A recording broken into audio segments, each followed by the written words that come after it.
Welcome everyone to NoDQ Live here on NoDQ.com and the YouTube channel, youtube.com/AaronRift. Thank you all for watching either live or on demand. I appreciate the viewership. We have a major newsworthy edition of Monday Night Raw to discuss. A lot of things happened on this show. A lot of returns. A lot of people came back tonight. We had Stephanie McMahon come back to talk some sense into Kurt Angle and get him fired up for the pay-per-view. We had the return of Samoa Joe. We had Nia Jax return from her brief hiatus. We did not see the return of Bray Wyatt. However, he was apparently backstage at Raw, and also Bo Dallas returned on Raw as well. And even JoJo returned to Raw. That's like, what, 5 or 6 people returning in one night? Quite the noteworthy show. I enjoyed Raw overall. I thought the first hour was awesome. I thought the first hour of Raw was one of the best first hours of Raw in a long time. Then the show fell off a little bit for me in the second hour, and then it did pick up towards the end. I liked the final angle. One thing I really liked about this show, I liked the fact that it was like the Attitude Era where you would have a match, and then when the match was over, the next person would come out, and there were cliffhangers between the commercial breaks. Like, for instance, Daniel Bryan showed up backstage with Kurt Angle, and then as soon as Bryan showed up, it went to commercial. So you had these little cliffhangers, which I liked a lot, and Justin S. said great pacing on this show. Yeah, it was very well written and laid out this week, and it did feel like an old Attitude Era episode of Raw, which is a positive because I think it will do a better job of maintaining viewers throughout the show. Hopefully, because as we've seen in recent weeks with the ratings, the third hour has dropped significantly compared to the first hour, and I think the idea is you need to rebuild the show to the point where people will stay invested from start to finish, and you want to build to a strong ending. And lately, you know, WWE's been doing the cruiserweight segments to end the show, and the ratings have been falling in that third hour. So it looks like WWE is starting to change things up. Real quick, I just wanted to say hi to everyone in the chat room. Josh Curry says, hi, Aaron. How's it going, Josh? We have TJS, Tyler Joseph Smith, our moderator here. We also have Virtue. Happy birthday, Virtue, by the way. It is Virtue's birthday, so everybody in the chat room, wish Virtue a very happy birthday. And check out Virtue's Rage, which I posted on the NoDQ YouTube channel. Of course, it's on NoDQ.com, and it's on Virtue's Facebook and his Twitter. But now you can watch it on the NoDQ YouTube channel. And I just wanted to say again, happy birthday to David, a.k.a. Virtue. Very good guy. Anyways, back to Raw. So we had the opening segment with Kurt Angle and Stephanie McMahon making her return. Oh boy, Stephanie back. Do you think Stephanie is the hottest woman? Oh, I don't know. I guess she's fine, you know. No issues with Stephanie, but when she comes out there, I'm like, eh. It's just something about Stephanie that bugs me. Maybe it's just the fact that she's overly political with WWE and trying to be that personality that's always trying to say positive things about WWE and just you know, being the good corporate shill, I guess you could say. But yeah, I mean, she's definitely very attractive for her age. I'm not gonna deny that. It's just when she comes out there, I'm like, eh. And then she's a heel character, so she's trying to be this goody two-shoes behind the scenes, and then she comes out on TV and acts like a heel. I never liked that dynamic. It's just very hard to really get into the character. And when she comes out more times than not, I'm just like, eh. Like, I feel like changing the channel when she comes out. Yeah, I mean, she plays, as Virtue says, she plays the same boring bully boss that she always does. And I guess she's supposed to be Vince's daughter, you know, being all tough. And, you know, a lot of people see Stephanie in the wrong way, though, when she comes out there. They see her as trying to take the spotlight rather than Stephanie being there to enhance some of the other talent. A lot of people feel like when Stephanie comes out there, she's the center of attention and she's the star and everybody else is secondary. So I do get that. I definitely can see where the fans are coming from, those that feel that way about Stephanie. But anyways, back to the segment. Stephanie basically said if Kurt Angle's team does not win at Survivor Series... Oh, and by the way, Kurt Angle is the team captain officially for Survivor Series. So you guys were asking me about it. Would Kurt Angle do another match so quickly? The answer is yes. Kurt Angle will have his second WWE match at Survivor Series. What do you guys think? Frank Dank says, hey Aaron, read my comments and you'll get smart. Okay, well I just read your comment. I don't feel any smarter, but we'll see what happens. Maybe I will get smarter. Anyways, what do you guys think about Kurt Angle coming back? Josh Curry says too early. Garrett Mills says too soon. Hired Help says I do look smarter. So there you go. Magic, folks. It's just pure mother effing magic. Just like the ICP song would say. So yeah, Kurt Angle wrestling at Survivor Series. And for those of you that want to be spoiled perhaps, there is a post on NoDQ.com regarding the participants for Raw versus SmackDown. There was apparently a graphic that got leaked with the 10 participants, and so far it's accurate because Kurt Angle was shown on the graphic as the team captain, and he is in fact now the team captain. So if you would like to check out that post if you haven't seen it, it's over at NoDQ.com. Kamal says, Braun's gonna eat me. Well, it is almost Halloween, so, you know, there are scary monsters out there. I got to lock my door tonight and tomorrow night for Halloween, definitely. Because you never know. You never know when Michael Myers or Jason Voorhees might show up in this very room. And by the way, tomorrow night, there will be no DQ Live. Instead, after SmackDown Live, it will be No DQ Dead. And I have no idea what scary creature might show up tomorrow night. So you guys will have to tune in for that.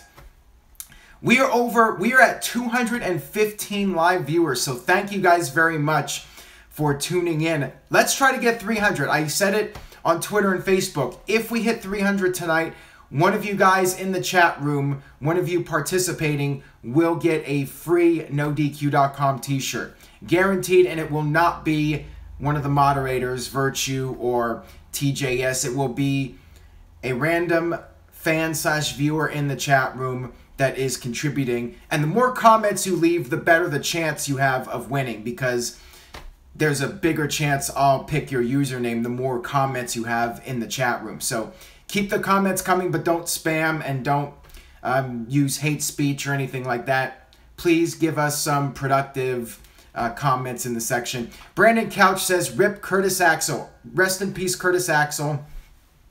So the ending of Raw, we'll go ahead and talk about the whole segment with The Miz. Bo Dallas is back, as I mentioned earlier. And then we saw the return after 1 week of Braun Strowman. Braun Strowman came out from the garbage truck that he was dumped in at the pay-per-view, and he beat the crap out of the 3 Miztourage members. And then Braun Strowman proceeded to power slam poor Curtis Axel, I believe 5 or maybe 6 times. I lost count. It was at least 5. And then it might have been 6 actually. I think it was 5 in the ring, and then the 6th one was, excuse me, through the table.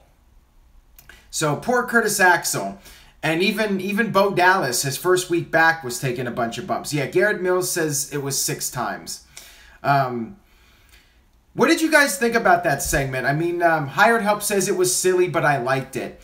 Did you guys think it was a little too over the top? I mean, I have mixed feelings about these segments. I really don't like the segments where it looks too staged, you know, where they have all the cameras, the fixed cameras in the limo and, you know, by the trash can and the garbage truck. And I just felt like it came off like too staged.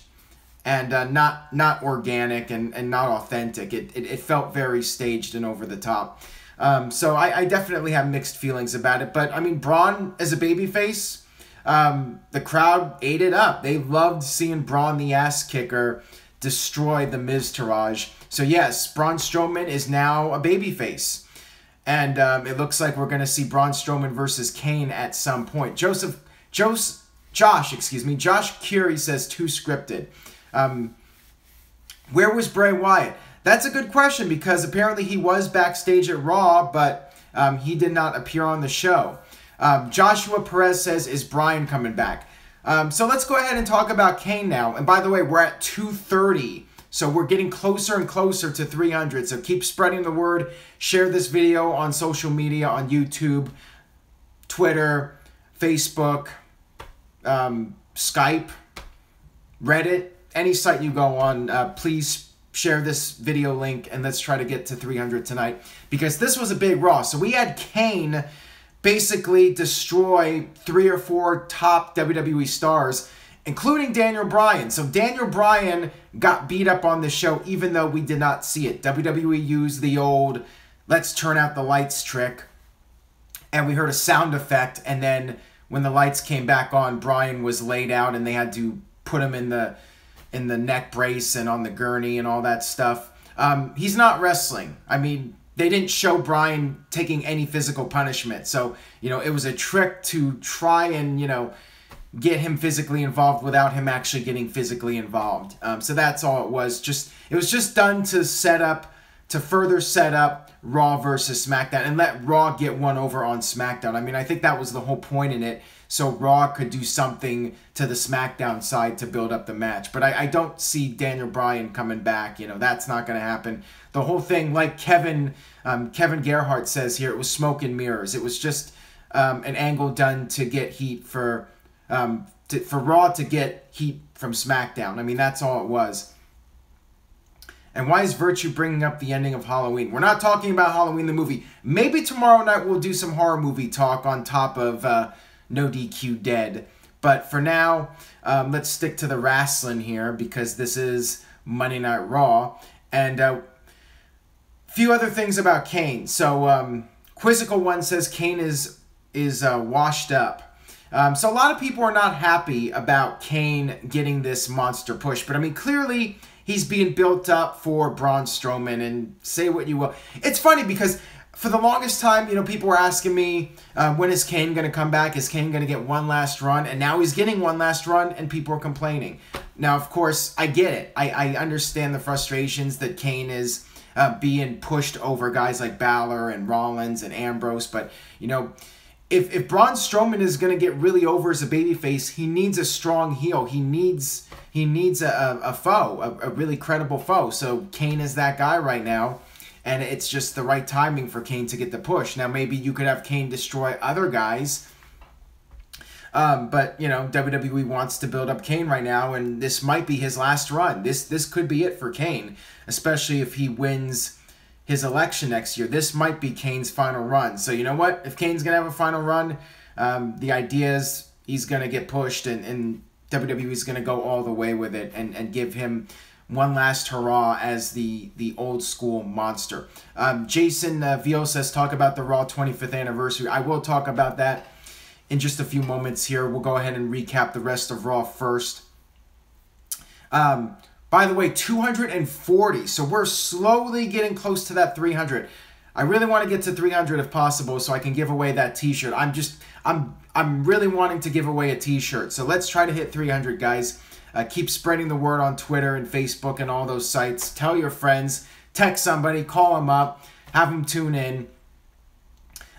Frank Dank says Kane versus Undertaker last match at Mania. What do you guys think about that? Would you like to see Kane versus Undertaker one more time? Let me know what you think about that. And Garrett Mills says the street fight was embarrassing. I'll talk about the street fight in a second here. Brandon Couch says no. Tomas says no. Vince Out of Touch McMahon says no. Hamp says no. Cody says no. Blitz VIP member says no. Curtis Butler says hell no. No. SSBS fanboy says yes, but he's the only one I've seen on here that said yes. Okay, Frank Dank said yes, but it seems to be overwhelmingly no to the idea of another Undertaker versus Kane match. So anyways, Kane came out. Kane destroyed Seth Rollins. He beat Seth Rollins, and then he beat up Dean Ambrose. And yeah, Kane is being pushed very strongly for Braun Strowman.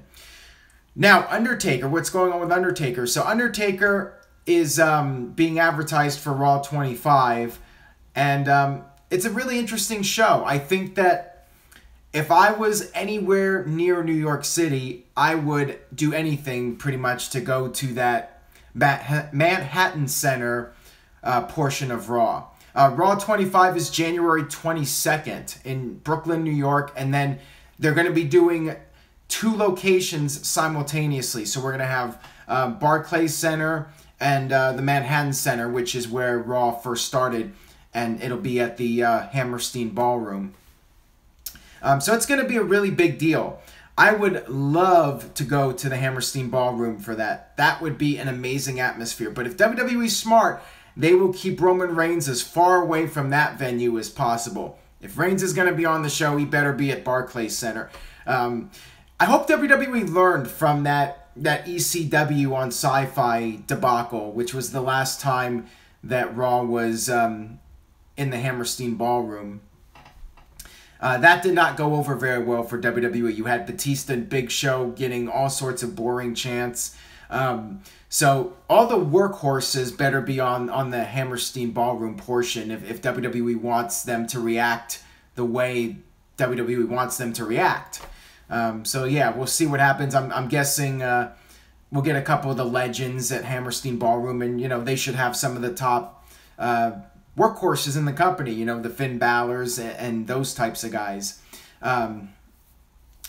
Yeah, I mean, Roman in the Manhattan Center would be very entertaining, but, we all know how that's going to go. If WWE wants the FU Roman chants just overwhelmingly loud, then yeah, put Roman Reigns in there. And then WWE could say, well, he's just getting a great reaction, people are making noise. But I sense WWE doesn't want that. So, yeah, it would be very wise for them to not have Reigns there and, maybe not even have Stephanie there. I don't think Stephanie being there would be a good idea. Oh, Ryan King says, shout out, Aaron Rift is the man. Thank you, Ryan. I appreciate that. I'm looking forward to Raw 25. I know I see some comments in here, people saying it's lame, but I think it's a cool concept to do 2 different venues for this show. And it is 25 years, so it is a big deal.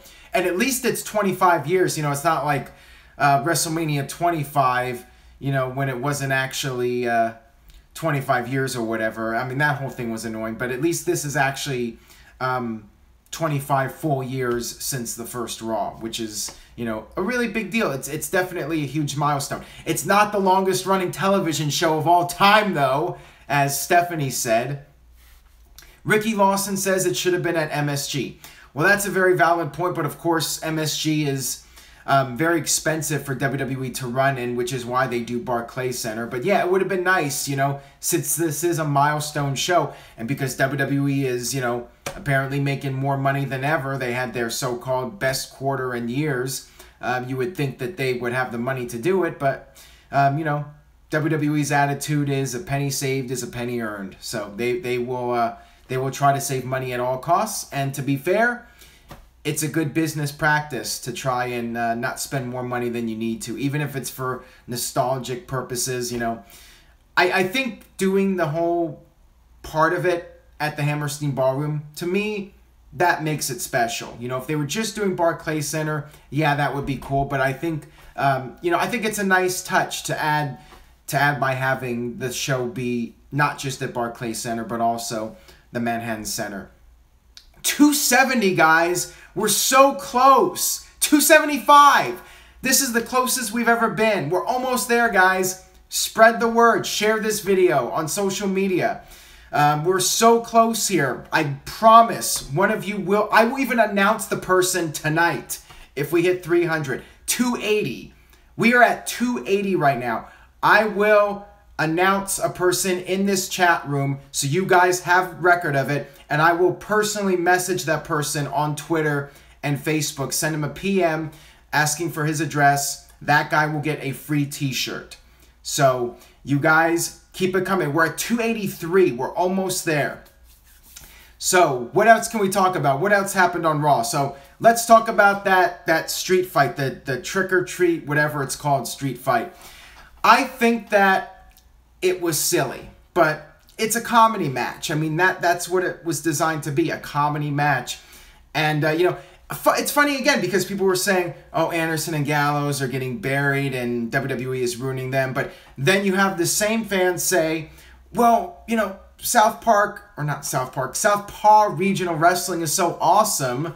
You know, fans are wanting to see the Southpaw stuff on Monday Night Raw, and then you get it and you still complain. I mean, you got Tex Ferguson and whatever the other guy's name is. So you got the Southpaw Regional Wrestling stuff on Monday Night Raw. It was a comedy match. DJ Spencer says, poor Anderson and Gallows. I'm about ready to rant. I'll figure out something to rant if we hit 300. We're so close, guys. We're at 282. So close, guys. Come on. Facebook, Twitter, MySpace. Well, not MySpace. Don't do MySpace. I don't think that'll do much. Have Joe Cronin retweet this. Any podcaster say retweet NoDQ. Let's do it. Support your fellow 291. This is like a telethon here. We're at 291. We're so close, guys. 292. We are so close here. So close. No, I have not seen it at 299. So don't even try it. When I see 300 on here, we will have one person in this chat room. Brandon13 is saying, chill out, Aaron. All right, I'm going to go back to talking about Raw here. If we hit it, we hit it. If we don't, we don't. Let's see here. Somebody is saying 300, but I'm seeing 284 right now. Oh, Samoa Joe. Let's talk about Samoa Joe. So I am very happy Samoa Joe's back. The crowd loved seeing Samoa Joe back, but of course Joe is still a heel, so he went into heel mode and told the fans, you know, he doesn't care about them. He doesn't care that they're cheering for him. Samoa Joe is awesome. I'm glad he's back, and I'm glad he's healthy, and I hope he gets a high-profile spot at Survivor Series, and I hope he becomes a major WWE star. I mean, he already is, but I'd like to see Samoa Joe face Brock Lesnar at WrestleMania. I've been saying this for months now. I really wish it would happen, and I wish Joe would be the guy to send Brock Lesnar packing. But, you know, I still think it's going to be Reigns and Lesnar again. Boring. I'd love to see Joe in that spot. Joe is the real deal. Joe is awesome. Marked Out asks, will Joe be on Team Raw? Well, if you go to NoDQ.com, there is a post about what is believed to be the 10 participants in the Raw versus SmackDown match. So you guys can check that out over on NoDQ.com. You know, if you don't want to be spoiled, I'm not going to say anything. JJ says Joe is pushed heavily on 2K18. Elias Sampson is boring, says, I forgot the username here. Okay, so the Elias Sampson segment, or excuse me, Elias. I thought the Elias segment was entertaining. I liked the little video package with Jason Jordan. I'm still over the feud, though. I don't care about Jason Jordan. I want to ask you guys something.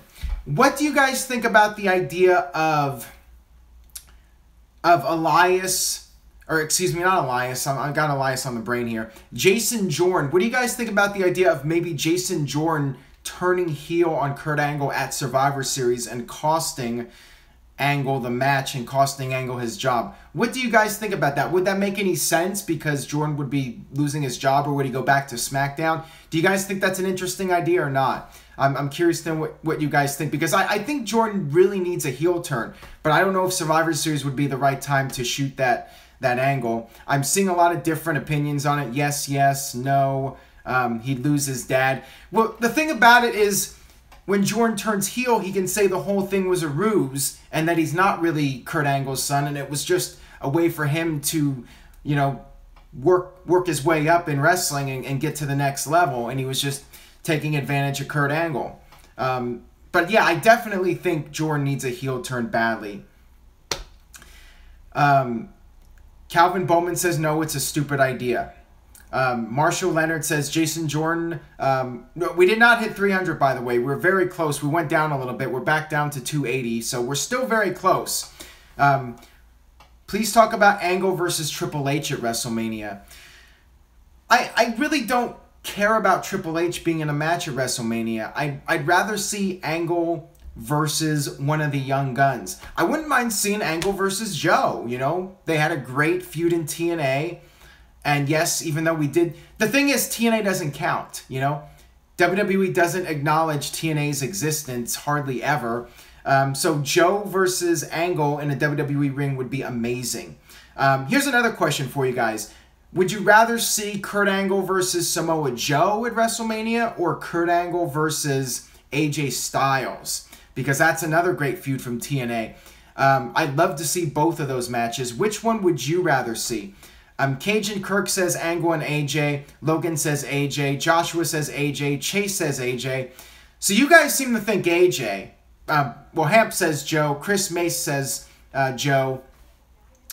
Tat says Joe. I got to do a poll. I'm going to do a poll on NoDQ.com either tonight or tomorrow so I can get everybody's thoughts. It seems to be pretty split down the middle here. Angle versus Elias, yeah. I'd like to see Elias versus Aiden English since they have similar gimmicks. You know, maybe they could even team at some point where you can have Elias playing the guitar and Aiden singing. Maybe they could do a duet together.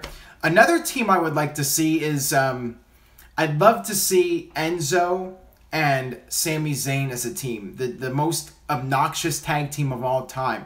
Think about that. That would be an awesome tag team. Sami Zayn and Enzo Amore. I'd love to see that one. Kevin says, Happy Rusev Day. That's right. Happy Rusev Day. It's not only Virtue's birthday today, but it's also Happy Rusev Day. Every day is Rusev Day. So I'm very happy about that. 286. We're so close, guys. I'm going to blow a gasket here. We're so close. So close. Infamous Chi says, mark it down. Yeah, we're at 286. We're very close here. Do you see the champs losing their titles at Survivor Series? No, the titles are not on the line.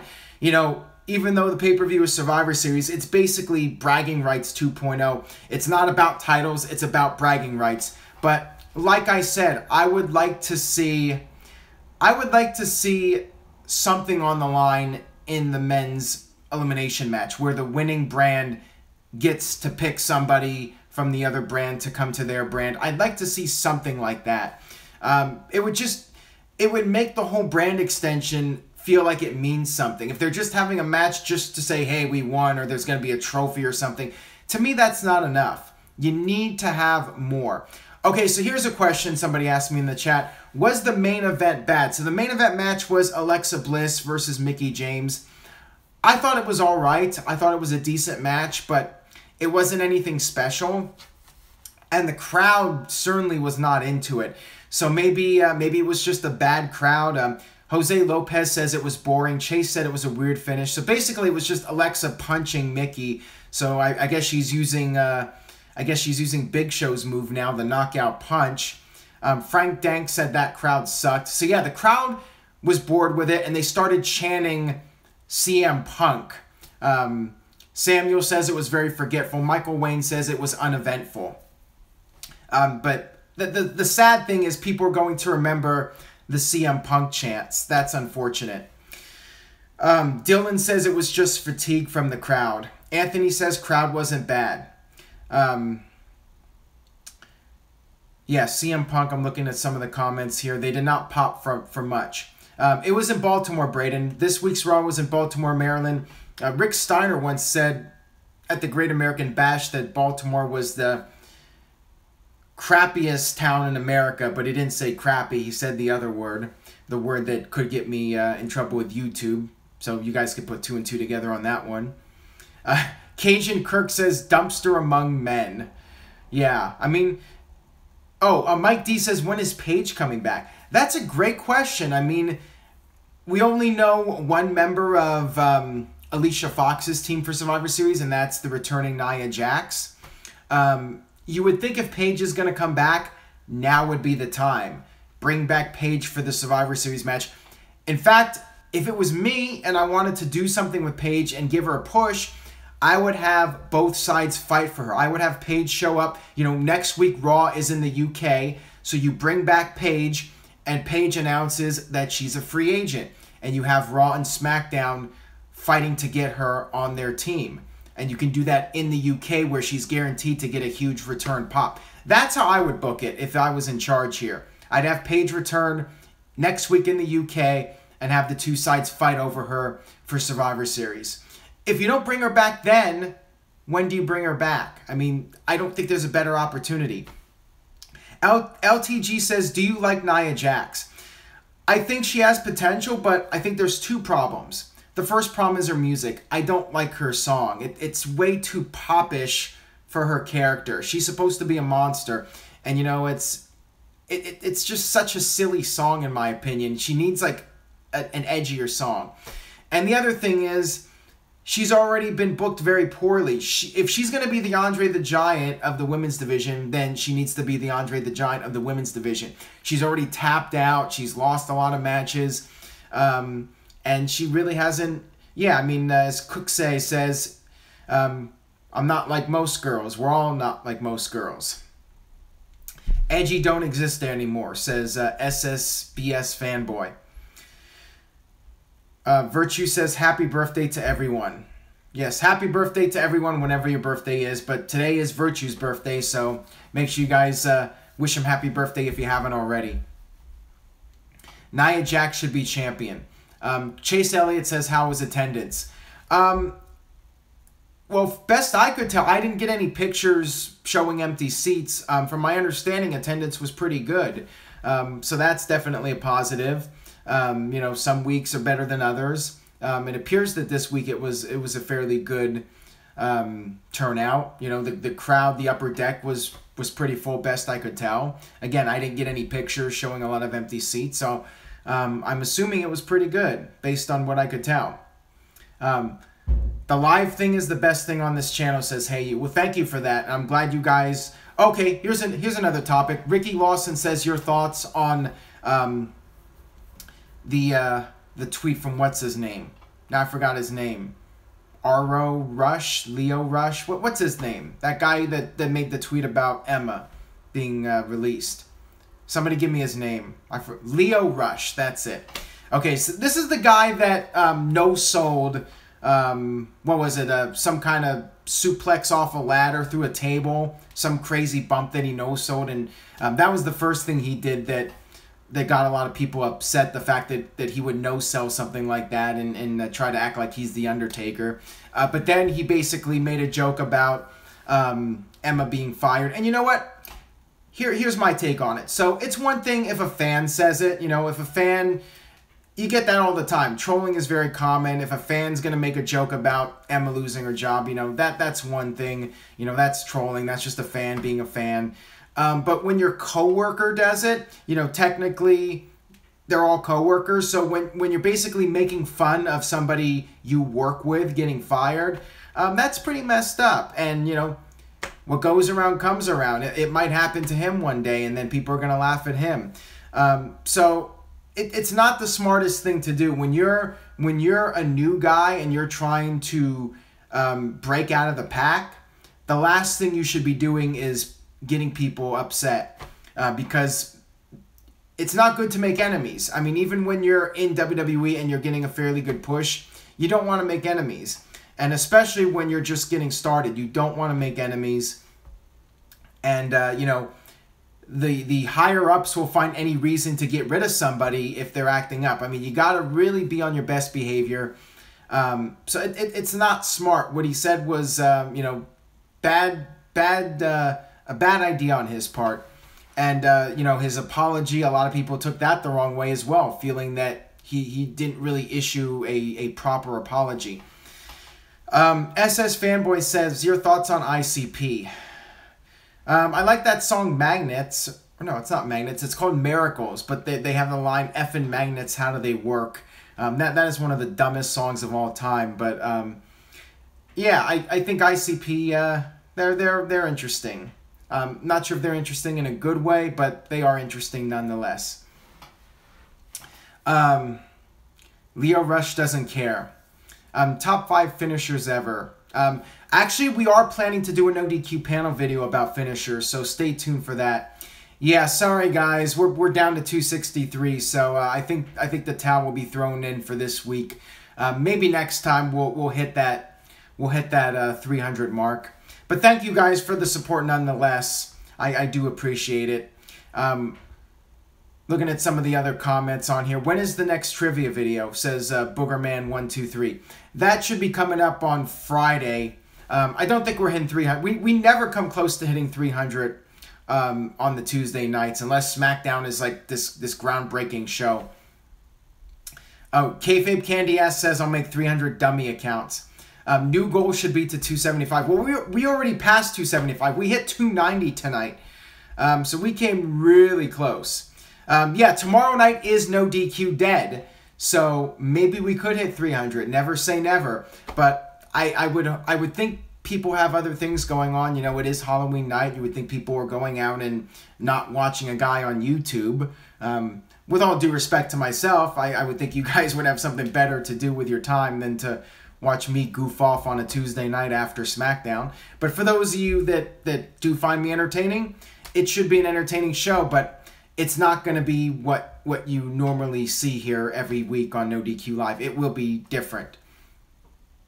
Looking at some of the comments here, yeah, 400 views. I don't think so. Guys, I have a counter right here. We're at 269. So, yes, Frank said it very well. Don't bury yourself. You know, that's the one rule. You always got to put yourself over. So, yeah, everyone loves me. Tomorrow night, we're going to have record viewership. 300. Let's shoot for it. You know, can't give up. As John Cena would say, never give up. So, tomorrow night, 300 viewers, we're going to do it. It's not a matter of maybe. We are going to hit 300 live viewers. We're going to hit 301. We're going to hit 301 tomorrow night. Tomorrow night is NoDQ dead, and it is going to be something different than what you usually see on NoDQ Live. It is Halloween night. It is going to be something. I hope I don't creep out people tomorrow night. I hope it doesn't offend people. Oh, the World Series is tomorrow. Shoot. We're not going to hit 300. Dang it. World Series. I forgot about that. And apparently they've been really good games, too. I don't follow baseball, but I have people that do like the Dodgers, and they're very into the whole World Series, and it appears that they're good games. Who are you guys rooting for, Dodgers or the Astros? I actually know the teams, so I know that much. I know it's the Dodgers and the Astros. NoDQ is greater than the World Series. There you go. I appreciate that. Fastlane316 says, I have no life, so I'll be watching NoDQ Live. Well, you know what? I'm not the worst. You could watch paint dry, so there is something more boring and uneventful you could be doing with your time. But you are watching me, so that's something. You know, at least you're doing something interesting, and you might learn something. You know, I like to think I know a few things about wrestling. I try. I definitely put in the effort, give it the old college try. NoDQ, become a heel, bro. Maybe, you never know. Tomorrow night, you don't know. I can guarantee you, though, I'm not going to pull a Sean's view. I'm not going to do anything like that. You know, I think David Payne did that better, though. Between me and you guys, I think David Payne did a better stunt than Sean's View Entertainment. I mean, he did the whole Great Balls of Fire concept. I had to censor that, by the way. I do have the uncensored version, so I could do something to screw with David. I could say, you know, I could hold that against him, saying, hey, I have that uncensored footage. If you don't behave yourself, I can show everybody that footage. I can hang that over his head. I have the uncensored video of David Payne showing off his Great Balls of Fire. So that was something that was not staged. That was something very controversial that Mr. David Payne did. Payne is still around. He's still doing videos. Oh, TJS says, who is David Payne? Ouch. Burn. Yes, that's the word I was looking for, Kevin. Blackmail. Sarat says, can CM Punk save TNA? No, he cannot. Not even The Rock can save TNA. Let's face it. Cooksay97 says, put on a Michael Myers mask. Tune in tomorrow night. You'll see something tomorrow night. That's all I'm going to say. Can CM Punk save WWE? If CM Punk showed up on Raw or SmackDown, we'd be way over 300. We'd hit like 500 live viewers for this. I'm not even kidding you. Every day, If I was a religious person, I would be praying every day for CM Punk to return, because CM Punk, you know, was the biggest traffic generator in NoDQ.com history. And even when he quit, I got tons of traffic. You know, the most read stories on a daily basis were CM Punk stories. And, you know, people say, you know, this is just so you guys know, people say, why do you keep covering CM Punk when he's gone from WWE? The thing is, every time I post something about CM Punk on NoDQ, it gets a lot of views. And oftentimes, a CM Punk story is the most read story on the website the entire day. So whether people want to admit it or not, CM Punk still attracts people. People are still interested in CM Punk. And obviously tonight on Raw, people were chanting for CM Punk during the women's match. CM Punk left an impression on the wrestling business. Like him or not, I know some people don't like him. CM Punk, he left a mark on wrestling that not a lot of people can do. And people, here we are. How long has it been now? Almost 4 years, and people are still chanting his name. I mean, that is unbelievable, because a lot of times in wrestling, you're gone for a year, everybody forgets you. But CM Punk is still being talked about. When he did his fight, people were talking about him. People are still wondering when he's going to do his second fight. I don't know when he's doing his second fight, but apparently he is training for a second fight. Jose Lopez says diet soda. You're damn right. Diet soda is #1. See, that's the thing. CM Punk and I, we're both straight edge. We're both atheists. We both like diet soda. So him and I have a lot of common. Why did he have to block me? I mean, why? I don't even know what I said or tweeted about him. I'm definitely not negative on CM Punk, so I don't know why he would block NoDQ. I'm still wondering why. I have no idea why he blocked NoDQ. But yeah, we have so much in common, him and I. I don't have tattoos, but you know, the atheist stuff and being straight edge and liking diet soda, you know, we're very similar. We're getting some controversy in here. Better stop talking about religion, or we're gonna get. Then I'm gonna just have the big nosedive with the viewership. Talk about Ric Flair, the 30 for 30.